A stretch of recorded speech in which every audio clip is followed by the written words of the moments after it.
Alright, more stuff breaking. The fuel sending unit. I don't know if you can see down there. I got the flashlight on.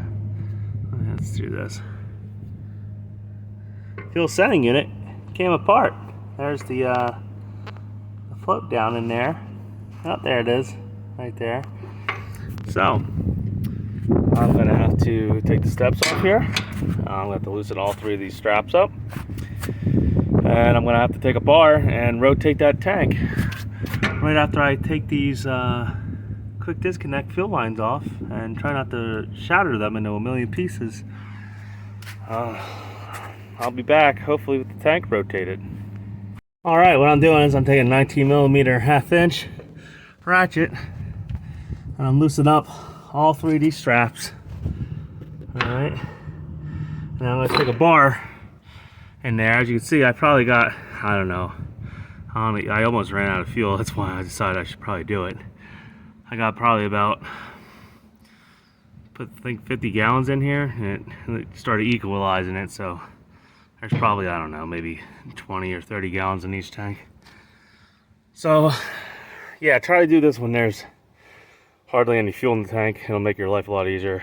So yeah, I'm gonna loosen up this last strap, and then I'll try to get the camera on this when I'm rotating the tank after I get these lines off. I guess I'll show you getting these lines off. Hopefully I don't break them. Alright, these tabs, as you can see, I did break one, but I think the one will hold, and I'll probably, I don't know, make some kind of zip tie contraption to hold it down in there. But best way to do is pull it with pull on each side with 2 fingers very lightly, and then wiggle it back and forth, and you should be able to pop it up out of the hole and up over without breaking them. Alright, I know I said I would show you guys moving this tank, but it turned into a 2-person job. I had somebody with a big pry bar wiggle both sides back and forth while I pulled on this and the old fuel sending unit. If you can get a bar like a jack bar in here and help get some leverage on it. I put WD-40 around all these straps to slide it, and that's how I slid the tank over. You only need to get it to about right here, and you can put the new setting unit in.